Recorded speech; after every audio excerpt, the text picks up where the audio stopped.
언시국TV 핫 인터뷰. 오늘은 최근 기자협회장 선거에서 낙선한 오마이뉴스의 구영식 기자를 초대했습니다.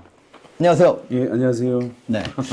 저희도 좀 이례적인데 마치 그 낙선전을 여는 심정으로 당선자를 제쳐두고 낙선자에게 인터뷰를 요청했습니다. 제가 죄송하네요. 당선자로 인터뷰를 했어야 되는데 낙선자로 인터뷰를 하게 되고. 그러게요. 당선이 되셔서 인터뷰를 했다면 더 좋았겠다는 생각합니다. 네. 그런데 말이죠. 지난 기업회장 선거 당시에 그 공약을 보니까 말이죠. 우선 캐치프레이즈가 할 말 하는 기자, 할 일 하는 기자협회였습니다. 그래서 여쭤보는데 기자들이 해야 하는데 정작 못하는 말은 무엇이고 기업이 최우선적으로 할 일은 뭐라고 생각하십니까? 이게 그 당시에 그 캐치프레이즈를 저희 이제 선거 명함에다가 붙였고요. 메인 공보물에 홍보물에 이 메인 캐치프레이즈는 비상에는 비상으로 였거든요. 그러니까 앞에 비상은 이제 우리가 비상 경험할 때 이머전시를 얘기하는 거고 뒤에 비상은 이제 플라이 하이를 얘기하는 건데 이 명함에다 이제 이렇게 할 말 하는 기자, 할 일 하는 기자협회라고 쓴 거는 사실은 박종현 후보를 겨냥한 거였어요. 그러니까 이번에 연임된 박종현 회장을 겨냥한 거였는데 왜냐하면 박종현 회장이 세계일보 출신이었지 않습니까? 그리고 당시에 통일교 관련 이슈들이 굉장히 사실은 뜨겁게 제기되고 있는 상황이었기 때문에 근데 세계일보가 사실 통일교 이슈를 제대로 사실 보도하지 못하더라고요. 물론 이제 본인들의 오너십이 있는 그 단체이기도 하고 그래서 아마 제대로 보도를 못한 것 같은데 그것도 이제 그게 가장 이제 직접적으로 보면 이제 그걸 가지고 겨냥하고 사실은 그걸 붙인 거고요. 그리고는 하나는 이제 내란 이후에 적지 않은 레거시 미디어들이 사실 내란을 내란이라고 정확하게 얘기를 못하고 있었거든요. 분명히 우리가 모든 국민들이 5천만 국민들이 거의 눈으로 보고 귀로 들었지 않습니까? 그 불법적인 비상계엄을. 그럼에도 불구하고 그 언론들이 딱 내란을 내란이라고 하지 못하는 그런 상황들이 있었기 때문에 그거를 이제 빗댄 거고요. 사실 이제 어떻게 보면 박종현 회장은 윤석열 정부에서 회장이 처음 됐어요. 근데 이제 아시다시피 윤석열 정부는 기자에게는 가장 가혹한 시기였거든요. 왜냐하면 뉴스타파 기자 등이 자택이 압수수색을 당하지 않았습니까? 사실은 언론사가 압수수색 당한 경우는 있었지만 기자의 자택까지 압수수색 당한 경우는 굉장히 이례적인 경우고요. 그러니까 윤석열 정부가 얼마나 그 비판 언론에 폭압적이었는지 알 수 있는 건데 그때 기자협회가 사실은 제대로 하지 않았어요. 제대로 그 연대 투쟁을 하거나 연대 활동을 하거나 어차피 뉴스타파도 등등이 사실은 다 해온사거든요. 기자협회. 근데 그런 일들을 해야 될 일을 제대로 안 했고 그다음에 내란 이후에도 사실은 기자협회는 굉장히 소극적이었습니다. 왜냐하면 사실 이 내란으로 인해 가지고 가장 먼저 피해를 볼 사람 중에 집단 중에 하나가 기자 집단이었거든요. 기자들이었죠. 뭐 수거 대상에도 포함되어 있었지 않습니까? 그다음에 언론사는 단전 단수 대상. 언론사도 단전 단수 조치들이 포함되어 있었고 그렇게 한다면 사실은 그 내란 선포 이후에 기자협회가 해야 될 일은 명확했거든요.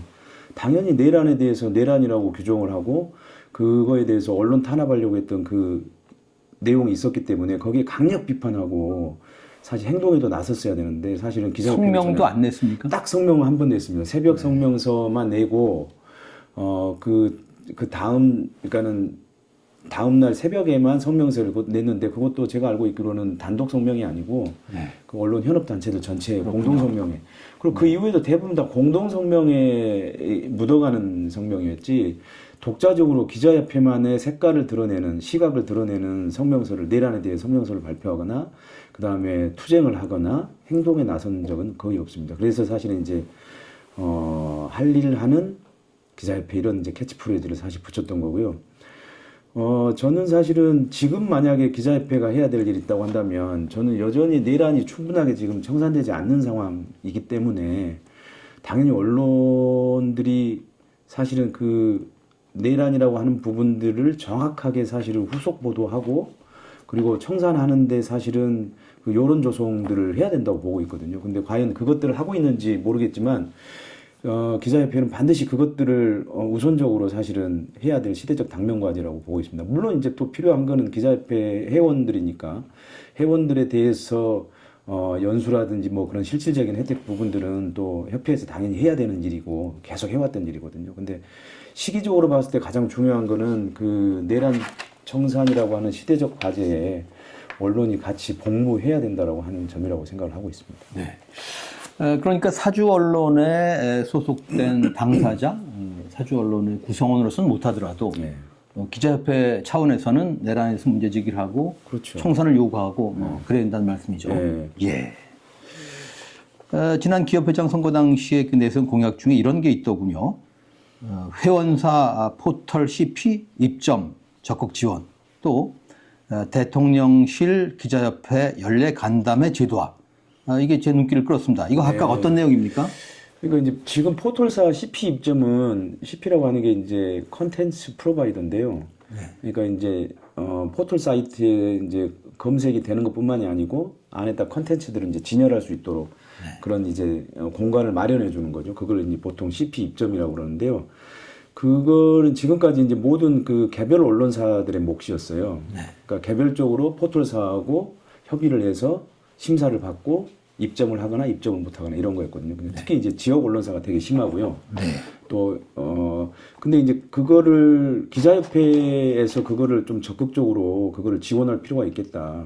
왜냐하면 물론 이제 그 포털 종속 저널리즘이라고 하는 비판적인 문제가 제기가 있긴 합니다만 당면적으로 현실적으로 보면 또 그게 필요하거든요. 그 회원사들한테는 굉장히 절실하고 조회수라든지 이런 것 때문에 절실하기 때문에 저희가 이제 중앙 차원에서 기업 중앙 차원에서 협의 채널을 포털사하고 구축을 하고 협의를 통해서 되도록이면 기업의 회원사는 이미 심사를 통해서 엄격한 심사를 받아서 회원사가 된 만큼 그 콘텐츠들 우리가 보장할 테니 되도록이면 기자협회 회원사는 포털 입점을 원활하게 할 수 있도록 협조해달라.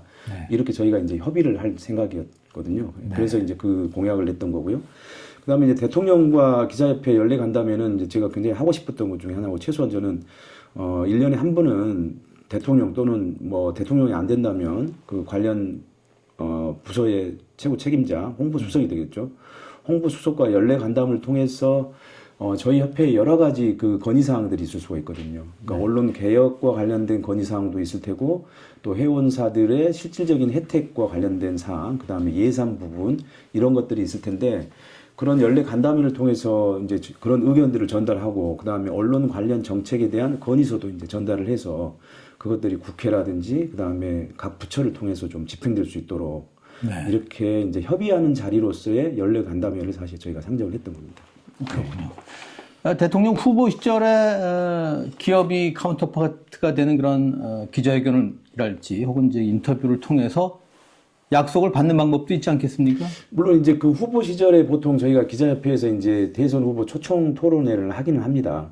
예, 거기서 이제 그런 식의 정책 건의라든지 정책에 대한 질문들을 하거든요. 물론 저는 이제 그런 것도 필요 당연히 하고 그리고 그거는 이제 이미 진행을 해왔던 그런 행사들이기 때문에 그렇고요. 일단 당선된 이후에 연례 간다면 훨씬 더 힘이 실리지 않겠어요? 예, 아무래도 이제 저희가 건의하는 내용에 대해서 현직 대통령이기 때문에 조금 뭐 귀 담아 들을 수 있고 그 다음에 그거를 이제 지시한다고 했을 때는 훨씬 더 이제 집행력이 높아질 수 있기 때문에 저는 반드시 1년에 한 번 정도는 뭐 제가 지금 이제 회장이 아닙니다만 박종현 회장이라도 그런 대통령과 또는 대통령실의 최고 책임자와 연례 간담회를 통해서 여러 가지 그 현안들에 대한 건의를 할 필요가 있다고 저는 생각을 하고 있습니다.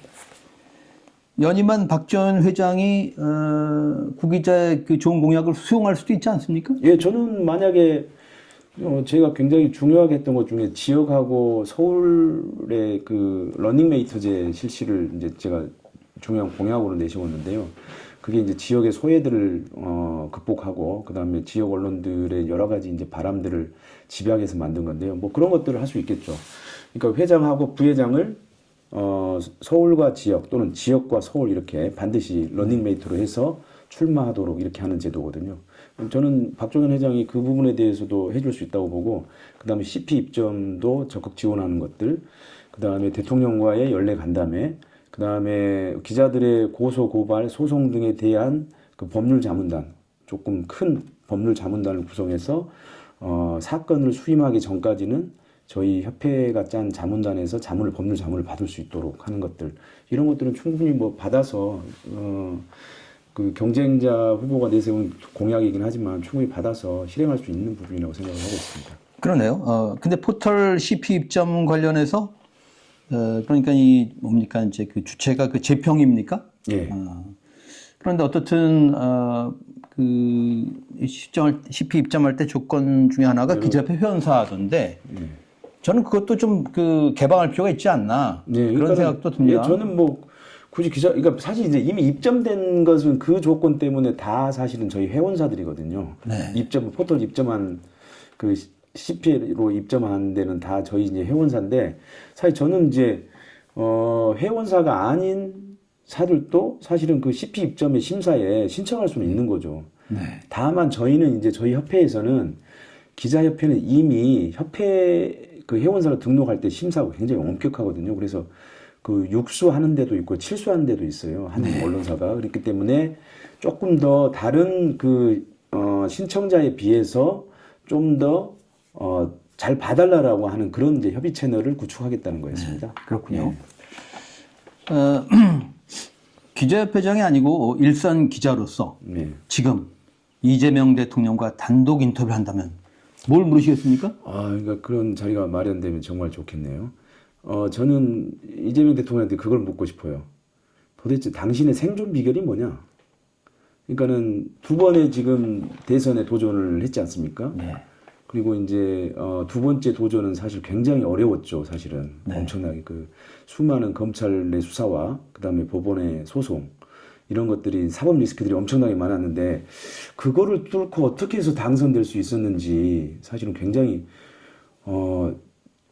지금 당선되고 나니까 그게 쉬웠던 것처럼 보이지만 사실 알고 보면 엄청난 사실 힘든 일이었거든요. 그래서 저는 그걸 가장 먼저 물어보고 싶어요. 어떻게 해서 그 사법 리스크라고 하는 가시밭길을 뚫고 어떻게 최종 당선까지 확정짓는 그 생존 비결이 뭔지 정말 궁금하거든요. 네. 네. 그러면 말이죠. 저는 그 윤석열 전 대통령 네. 바이든 날리면 같은 이 발언도 유일하게 확인해 줄 수 있는 사람이 윤석열 본인 아닙니까? 그렇죠. 기자들이 집요하게 그때 바이든이라고 하셨습니까? 날리면 하셨습니까? 이렇게 물어봤어야 된다고 생각하는데 만일 그 윤석열 전 대통령과 옥중 인터뷰가 성사된다면 그럼 뭘 물으시겠습니까? 사실 제가 이제 윤석열이 아닌 김건희에 관해서는 내년에 한번 면회를 시도해 볼 생각이에요. 네. 예, 면회를 시도하고 그다음에 가능하다면 편지를 주고 받으면서 그리고 가능하다면 이제 인터뷰를 한번 요청을 해볼 생각이거든요. 근데 이제 만약에 그 김건희가 아니라 이제 윤석열이라고 한다면 저는 이제 그게 제일 궁금하죠. 왜 대통령이 되려고 했습니까? 네. 검찰총장에 만족하지 않고 왜 대통령이 되려고 했습니까? 이게 이제 첫 번째 질문 같고 두 번째는 진짜 내란을 비상계엄을 선포한 이유가 뭡니까? 진짜 이유가 뭡니까? 김건희 때문입니까? 아니면은 야당의 반대 때문입니까? 이제 그런 것들을 사실은 물어보고 싶고 아마 국민들도 그 부분들을 되게 궁금해하지 않을까 싶어요. 네. 네. 내란 정말 이 양가적 감정이 드는데, 하여튼 내란을 저질렀게 이제 결국 임기를 못 채운 거 아닙니까? 자칫 임기를 채울 뻔했지 않습니까? 네, 자칫 임기를 채울 뻔했죠. 내란 이후에 계획도 사실은 뭐 일부 보도가 됐습니다만은, 건데 무슨 김건희가 무슨 통일 대통령이 이런 얘기가 나오지 않았습니까? 내란 이후에 그 답을 할지는 모르지만은 어떤 계획이 있었는지도 궁금합니다. 예. 그러니까 원래 이제 윤석열이 대통령이 된 이후에 그런 얘기가 흘러나왔어요. 그러니까 최종적으로 사실 확인은 안 했지만 일종의 이제 힐러리 프로젝트라고 하는 얘기가 흘러나왔어요. 그게 뭐냐면은 이제 김건희를 대통령으로 만든다라고 하는 그런 프로젝트거든요. 예, 우리가 이제 그 힐러리 여사 있지 않습니까? 네. 거기도 이제 부인이 사실 대통령 대선에 도전을 했지 않습니까? 물론 최종적으로는 안 됐지만 그거에 본따서 그 힐러리 프로젝트라고 하는 얘기가 흘러나왔어요. 그러니까 이제 그 이후에도 계속해서 이제 V0가 김건희다라는 얘기가 있었고 대통령 위에 김건희가 있다라고 하는 얘기가 나왔는데 저는 그거는 충분히 가능한 얘기라고 보고 있어요. 왜냐하면 김건희는 세상에 태어나서 50년의 삶을 살면서 딱 두 사람을 제외하고는 한 번도 자기 위에 사람을 둔 적이 없거든요. 그러니까는 그 자기 위에 사람을 둔 거는 자기 어머니하고 자기를 그렇게 키운 어머니하고 그 다음에 이제 조남욱 그 사무토건 회장 이 두 사람에 대해서만 자기 위에 있었고요. 그 외에 모든 사람들은 사실 자기 밑에 있는 사람들이거든요. 당연히 윤석열도 자기 밑이라고 생각을 했겠네요. 맞습니다. 그러니까 그래서 그 12살이라고 하는 차이가 나는데도 사실은 사석에서 반말을 했다는 거지 않습니까? 윤석열에 대해서. 그리고 뭐 최근에 그 김건희 특검 수사 결과 때도 발표가 났지만은 너 때문에 다 망쳤어 뭐 이런 얘기를 했다고 하잖아요. 거기도 보면 반말투로 돼 있지 않습니까? 그러니까는 제가 알고 있기로는 평소에도 반말을 하는 걸로 알고 있어요. 그러니까는 윤석열은 한 V2나 정도 되겠죠. 만약 V1이라고 하더라도 사실 V0는 김건희였던 거고 그랬을 가능성이 사실 크죠. 그래서 김건희 특검은 김건희 때문에 방어하기 위해서 여러 가지 의혹들을 방어하기 위해서 내란을 일으켰다라고 하는 것에 대해서는 인정하지 않았죠. 인정하지 않았지만 저는 그 김건희의 여러 가지 스타일이나 이런 것들을 보면 충분히 윤석열을 아래로 두고 있기 때문에 어떤 그 서로의 상호작용들이 있지 않았을까 이렇게 보고 있어요. 내란 과정에서. 그러니까 뭐 너 때문에 망쳤어 이런 얘기도 의도가 좀 의심스러운데 결국 김건희를 면책시키기 위한 그런 그 그림 이런 게 좀 보이는 것 같아요. 저는 뭐 그러니까 진짜 여러 가지 해석이 나오는데요. 그래서 저는 이제 윤석열을 인터뷰한다면 정말 진짜 그 이유가 뭐냐. 뭐 그러니까는 예를 들어서 용산 국방부로 건물로 그 대통령실을 옮긴 것부터가 이미 이제 뭐 그 군을 장악해서 뭐 쿠데타를 일으키려고 했던 거 아니냐라고 하는 해석까지 나오고 있지만 그런 해석보다는 김건희를 보호하기 위한 방어하기 위한 게 맞지 않을까 저는 이렇게 생각을 하고 있어요. 왜냐하면 이제 김건희가 무너지기 시작한 거는 그 디올백 사건부터거든요, 사실은. 물론 그 전에도 수많은 많은 의혹들이 있었지만 그렇게 영향력이 직접적이지는 않았어요. 근데 디올백은 직접 받았고 물증이 있고 목소리가 있고 준 사람이 있고 또 본인도 받았다고 인정을 했지 않습니까? 이제 그때부터 사실은 김건희가 완전 위기에 빠진 건데 제가 그 당시에 이제 그 김건희하고 또 여전히 카톡으로 그 연락을 주고받았는데 그때 이제 그 김건희가 한 이야기 중에 하나가 뭐냐면 그게 완전히 이제 그 그냥 위기 상황이었었거든요. 그 디올백 사건 때문에 뭐라고 저한테 얘기를 했냐면 저 하나 사라지면 다 괜찮을까요? 뭐 이제 이런 얘기를 한다고요. 그러니까는 이제 자기 때문에 그 의혹들이 막 증폭이 되면서 이제 대통령도 굉장히 위기에 있고 하니까 아마 이제 그런 얘기를 저한테 한 것 같은데 아무튼 저는 자기가 어쨌든 간에 되게 중요한 어떤 의혹의 논란의 인물이라고 하는 거는 인정을 하고 있는 것 같아요. 거기까지는 수긍이 갑니다만은 저 하나 사라지면 이 말이 진정성이 있었을까요? 저는 뭐 그러니까 진정성이 아니고 저는 그래서 자기가 대단히 어쨌든 중요한 인물이라고 하는 거를 스스로 은연중에 그 자인한 거 아닌가 이런 생각이 드는 거죠, 사실은. 이건 저희 뇌피셜입니다만 온라인 매체인 오마이뉴스 기자가 기자협회 대표자가 되는 것에 대해서 지난 기업 선거 당시 오프라인 매체 기자들의 어떤 부정적 정서가 작용한 거 아닌가 불리하게 본래 그 기자 차별은 기자들이 하지 않습니까? 어떻게 생각하십니까? 뭐 저는 사실 지난 선거는 이제 제가 사실상 최초의 그 인터넷 매체 그 출신 후보였거든요. 그 전에 이제 박록삼이라고 하는 후배가 이제 시사위크 원래 서울신문에 다녔다가 시사위크로 잠깐 적을 옮겨가지고 나온 건데 뭐 시사위크도 뭐 그 인터넷 매체라면 인터넷 매체니까 인터넷 매체가 후보가 나왔다고 봐야 되지만 사실 그 전에 오랫동안 대부분의 시간은 서울신문에서 보냈기 때문에 저처럼 한 24년 정도의 인터넷 매체에 몸담고 있었던 기자가 이제 후보로 나온 건 처음이었고요.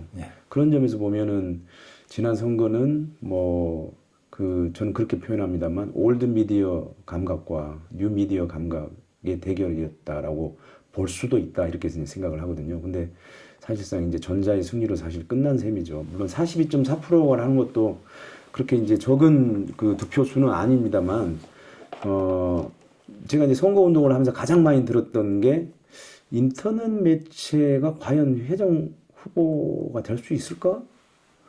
라고 하는 거에 대한 이야기들이었어요.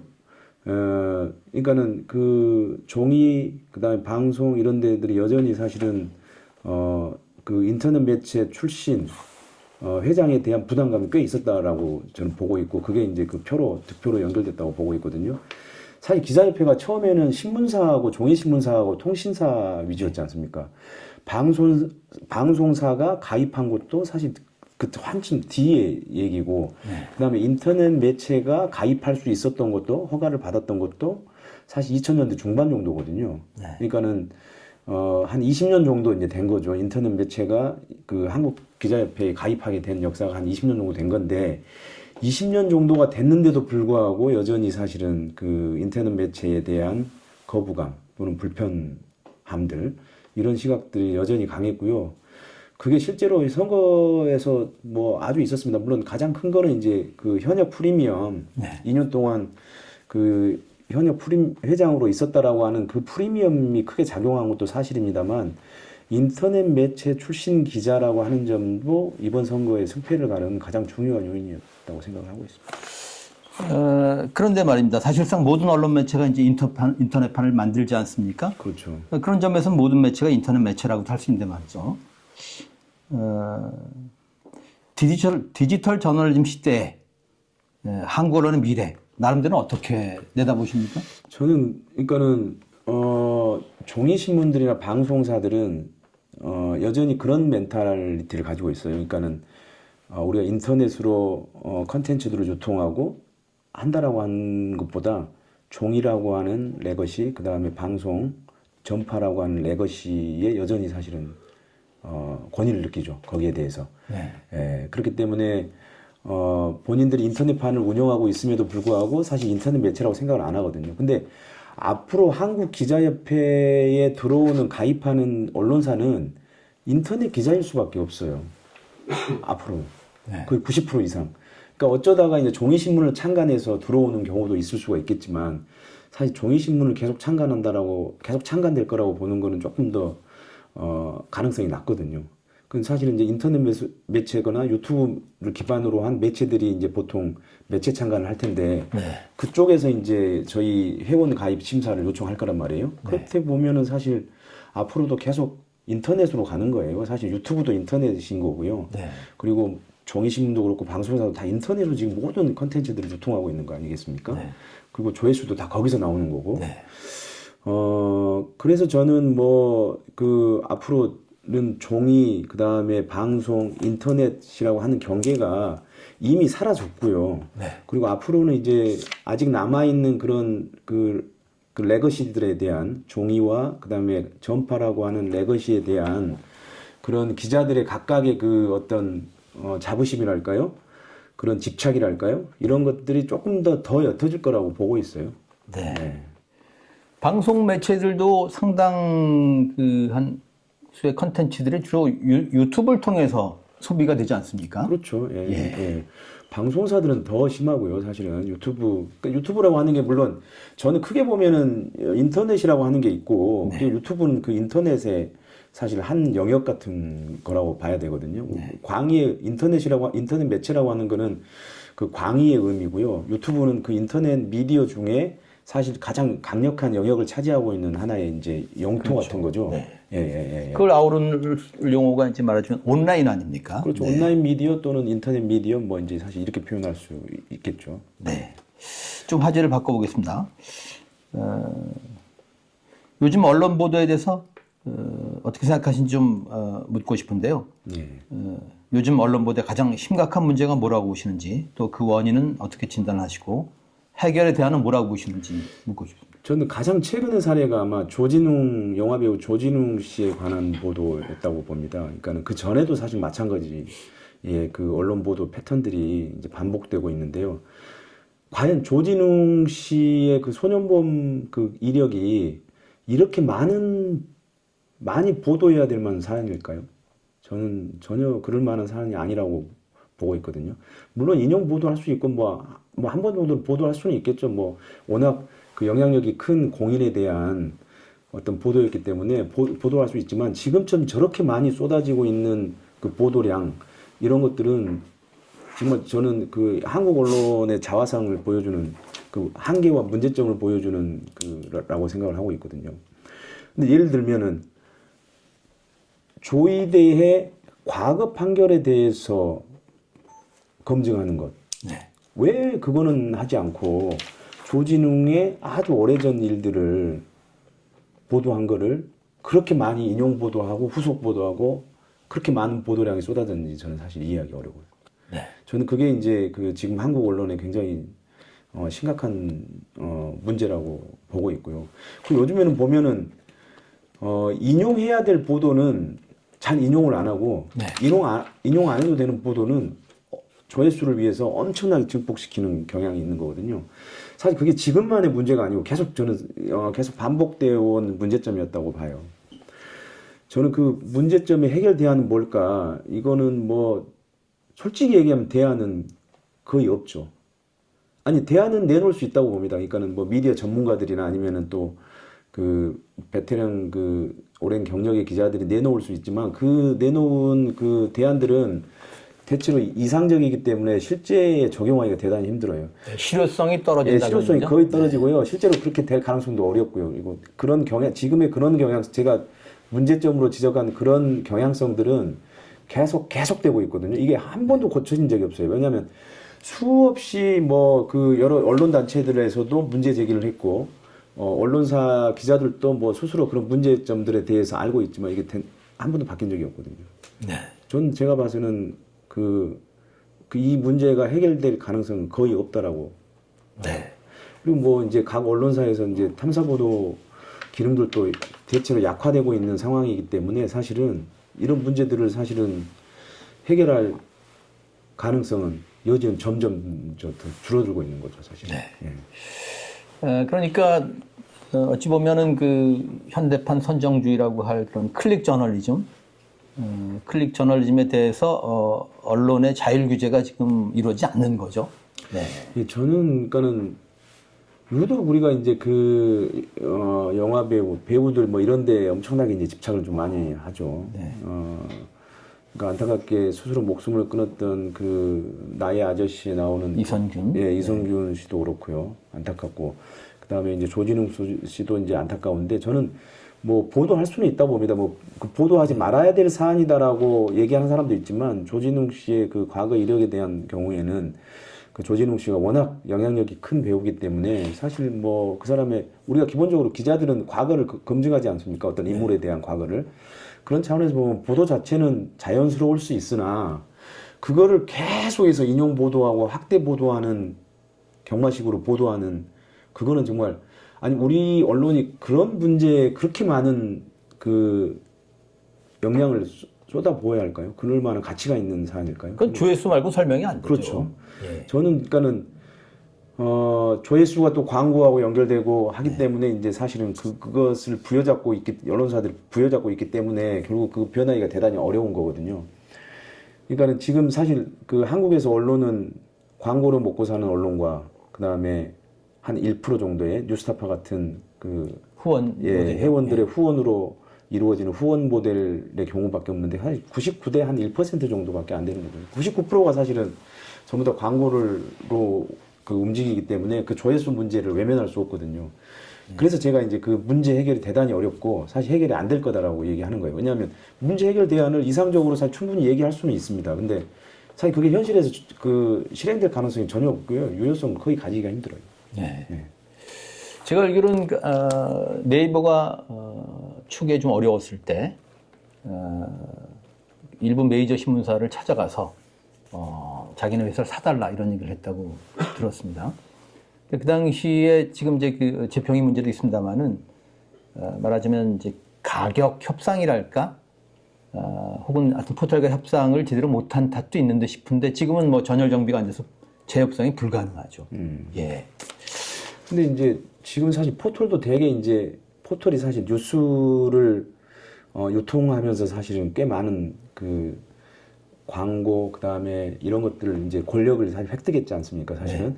근데 이제 유튜브가 뜨면서 사실은 포털도 사실은 굉장히 사실 위기인 거예요. 그러네요. 예. 왜냐하면 이제는 사람들이 예전에야 다 포털에서 기본적으로 기본값으로 검색을 했지만 지금은 포털도 하겠지만 유튜브에서도 보통 검색을 대부분 하거든요. 자기가 보고 싶은 뉴스들이나 이런 것들을. 그러니까 그런 점에서 보면 포털도 지금 굉장히 사실 그 유튜브 때문에 사실 위기죠. 사실 그 뉴스 부분을 그렇게 하고 싶을지 모르겠네요. 포털을 진짜 내부 사람들의 그 시각이. 예. 네. 그러니까 뭐 과거사입니다만 어떻든 이 전체를 조망하고 아우를 수 있는 어떤 그런 협의체랄까? 뭐 그런 게 좀 필요해 보입니다. 이거 저는 이제 저희가 이제 포털 입점 적극 지원을 공약으로 내세우긴 했지만 사실 분명 그것도 한계가 있고 문제점이 있는 거거든요. 제가 아까 얘기했던 게 그러면 계속 언론사들이 그 포털에 종속되는 한계나 문제점은 있지만 그 문제를 당장 해결할 수 있는 문제가 아니기 때문에 이제 현실적으로는 그래도 입점이라도 지원하는 수밖에 없다 이건데 조회수를 위해서라도. 네. 근데 저는 아무튼 그 조금 더 언론들이 또 기자들이 이게 과연 이렇게 많이 이렇게 오랫동안 보도해야 될 사안인지를 좀 파악할 수 있어야 된다고 봐요. 네. 그게 뭐 어찌 보면 자율 규제일 텐데 말이죠. 예. 자, 다시 화제를 바꿔보겠습니다. 기자들이 아시는 대로 뭐 기레기, 심지어 기덕이라는 멸칭으로 불리는 시대입니다. 이 참담하고 무람한 현실에서 벗어나기 위해서 언론사와 언론인들이 각각 어떤 성찰과 노력을 해야 한다고 보십니까? 저는 이제 기자라는 집단은 기본적으로 그 문제를 제기하는 집단이라고 보거든요.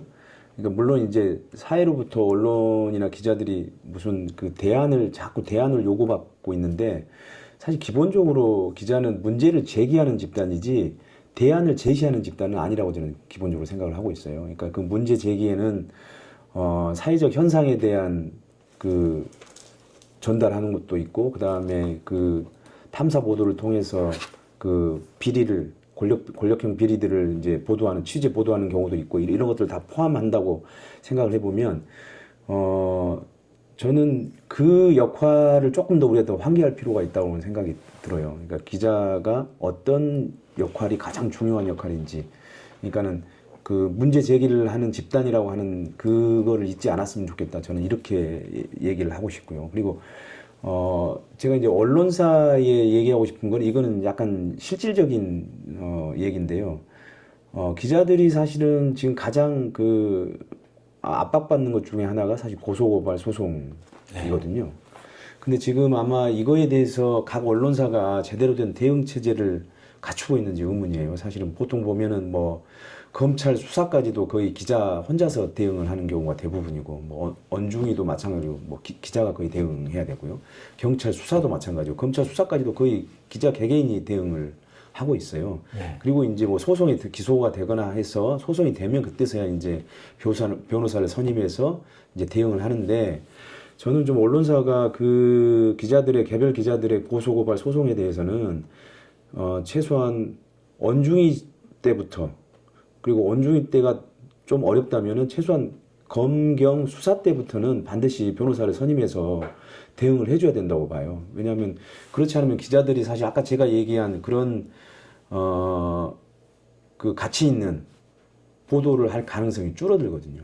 그런 리스크를 안기가 좀 부담스러운 거겠죠? 그러니까는 당연히 사실 자기 검열을 하는 거죠. 왜냐하면 내가 이거 보도해가지고 고소고발 당해서 내가 스트레스를 받아야 돼?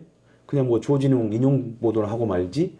이렇게 되는 순간 사실은 이제 언론 생태계가 완전히 이제 엉망이 되는 거지 않습니까? 그래서 저는 언론사에서는 그 고소고발 소송에 대한 대응 체제를 좀 잘 마련해 줄 필요가 있다고 생각이 들어요. 그리고 당연히 이제 기자협회에서도 그런 법률 자문단을 받을 수 있는 그런 자문단을 사실 꾸려줄 필요가 있는 거고요.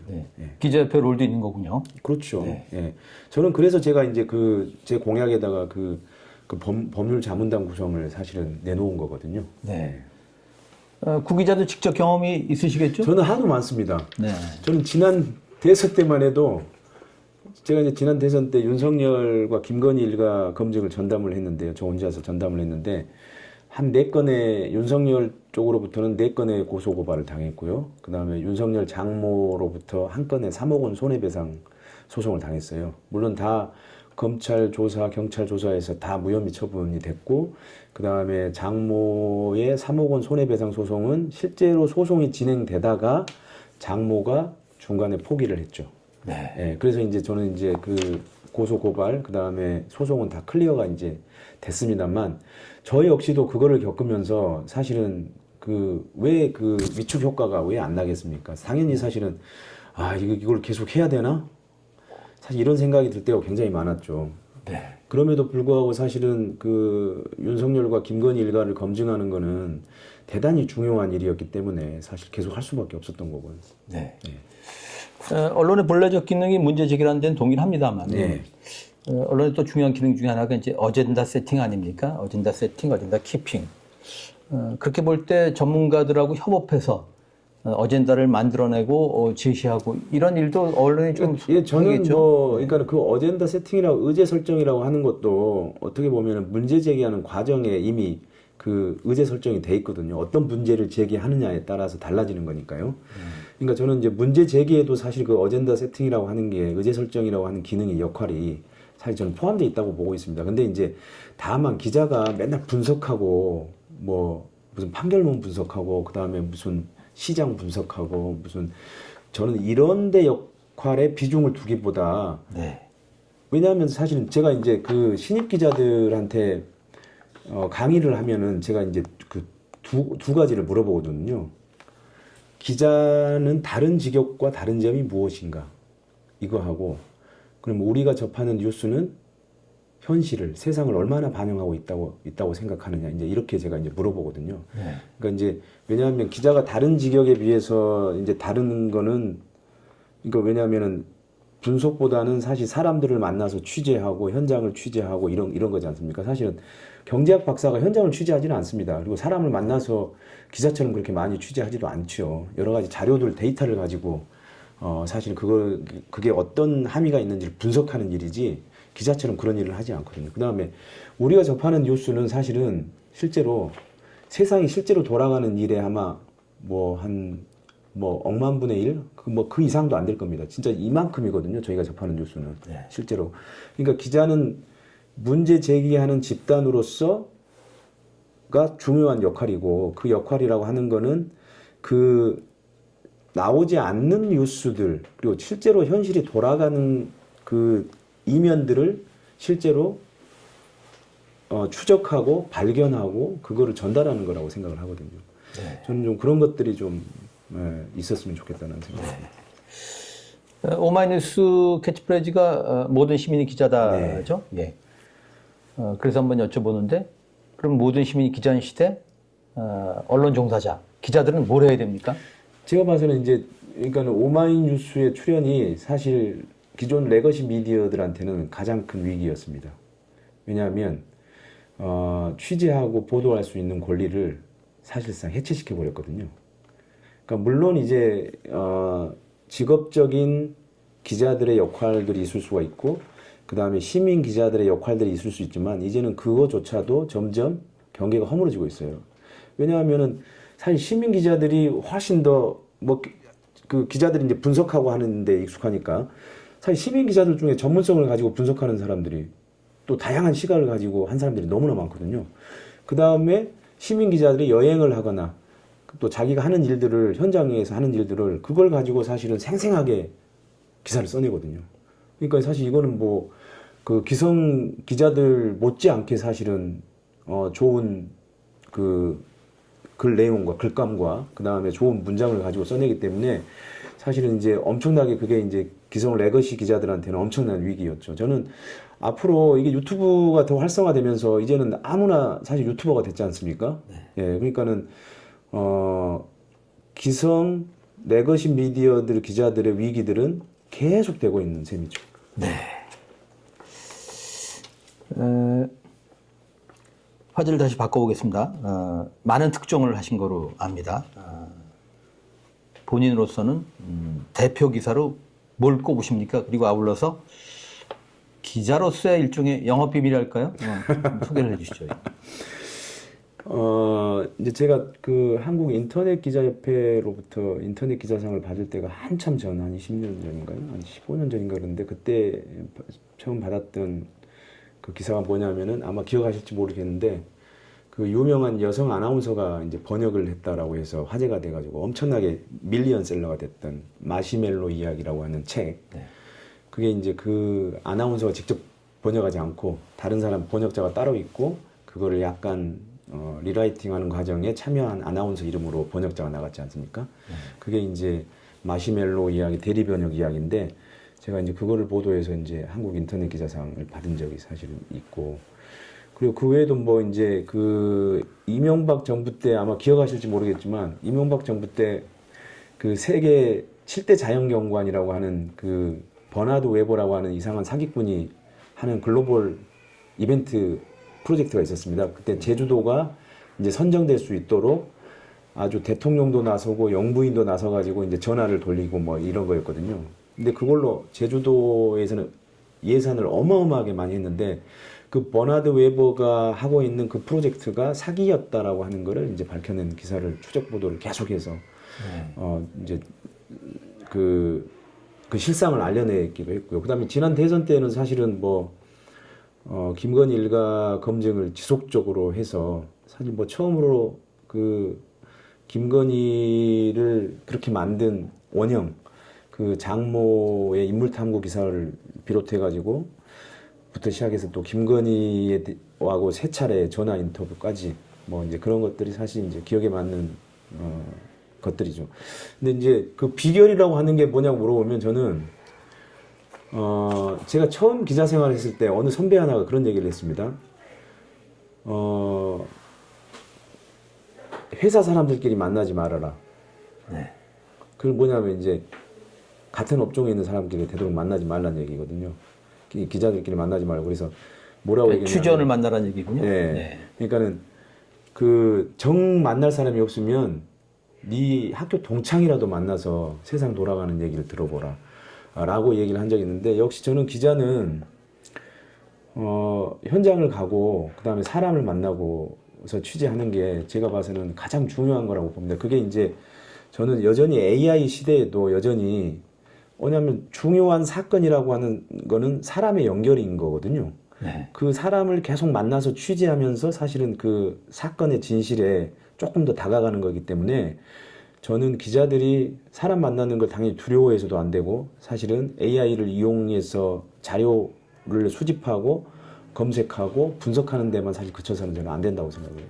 지금이라도 사람들을 사실 많이 만나야죠, 당연히. 네. 시간이 많이 가서 준비한 질문 몇 개를 생략하고 마지막으로 이런 질문 드려보겠습니다.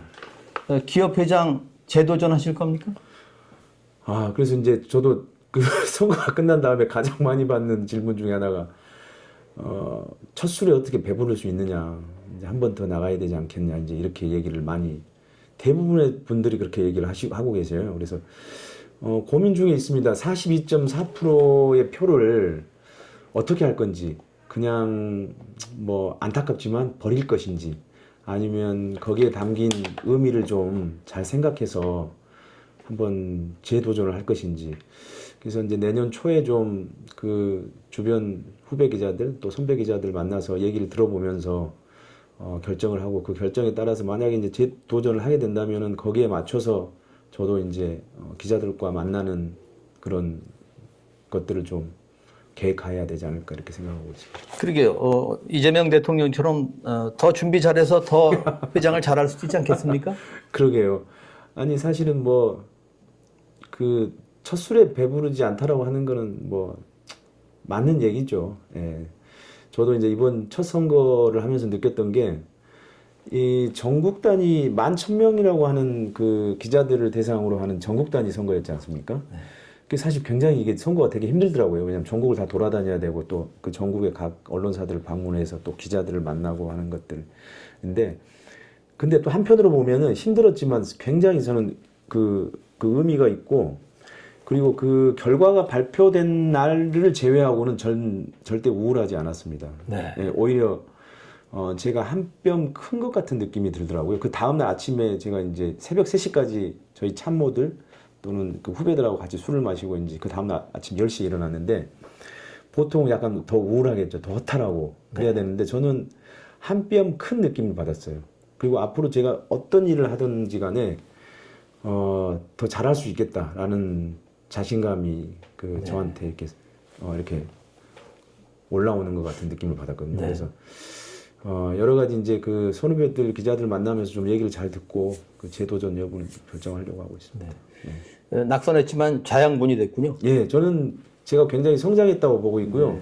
사실 이런 경험이 없었으면 그냥 루틴하게 그냥 그야말로 매너리즘에 빠져서 약간 루틴하게 지냈겠죠. 그리고 뭐 그 내려가는 길들을 고민했는데 제 출사표 중에 하나가 이제 내려가는 길들을 고민할 때 저는 올라가는 길을 고민했습니다. 뭐 이런 얘기가 있는데 그래서 저는 이제 뭐 이후에도 어떤 목표들을 좀 설정을 하고 어떤 일들을 조금 더 자신감 있게 좀 진행할 수 있는 그런 원동력을 좀 얻은 것 같아요. 선거가 체질 같습니다. 그러게요. 언시국 TV 핫 인터뷰. 오늘은 최근 기자협회장 선거에서 낙선한 오마이뉴스의 구영식 기자를 만났습니다. 고맙습니다. 고맙습니다.